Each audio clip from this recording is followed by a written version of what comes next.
कल हमने आपको यह बताया था कि क्या कुछ लोगों को मृत्यु से पहले ही इसका पूर्वाभास हो सकता है।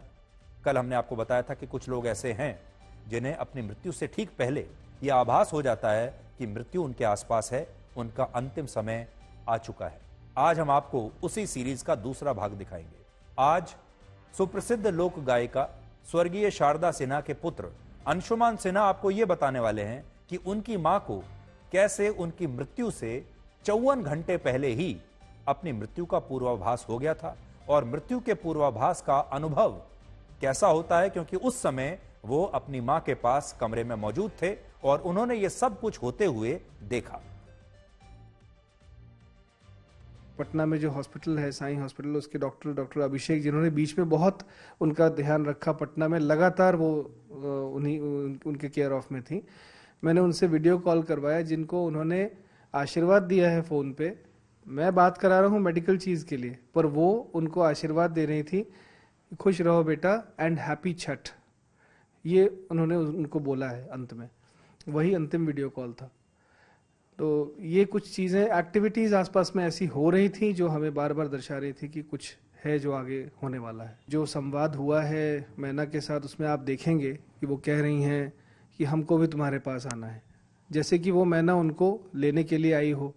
फिर एक और मैना वहाँ पे आ जाता है, तो ऐसा वो जो पैर है आपस का, वो दोनों, वो पिताजी को पूरी तरह से इंडिकेट कर रहा है वहाँ पे, और वो उस दोनों पक्षियों के प्रेम को भी देख रही हैं और संवाद भी कर रही हैं उनसे कि हमको भी तुम्हारे पास आना है, बात करने आई हो हमसे, क्या बोलती हो, ये सब प्रश्न वो उससे पूछ रही हैं। तो उनकी चेतनता लौट रही थी बार बार और वापस से ट्रांस में जा रही थी।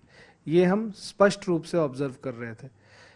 एक बात ये भी है कि जिस तरह की मनोवृत्ति आदमी की अंत के दिनों में हो जाती है, कई केसेस में देखा गया है कि जब बहुत कमज़ोर पड़ने लगते हैं तो इस तरह की मनोवृत्ति बन जाती है व्यक्ति की कि वो नेगेटिव सोचने लगता है।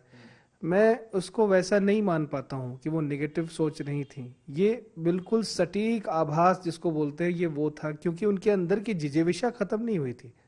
ये मुझे लगता है कि ऐसा नहीं था कि वो हार गई थी अपनी मंशा से। मंशा उनकी आगे जाने की ही थी, पर शरीर की पीड़ा से वो थक गई थी।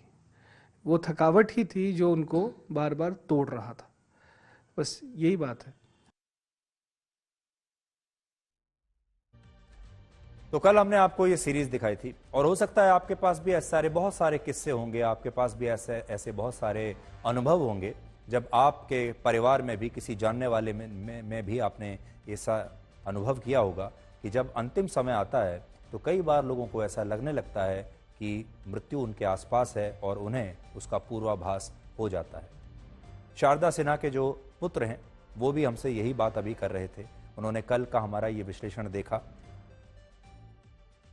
और उन्होंने ये बताया कि कैसे एक मैना उस अस्पताल के कमरे की खिड़की पर आकर बैठ जाती थी और शारदा सिन्हा उस मैना से बात करती थी और शारदा सिन्हा को ऐसा लगता था कि ये मैना जो है शायद उन्हें लेने के लिए ही आई है।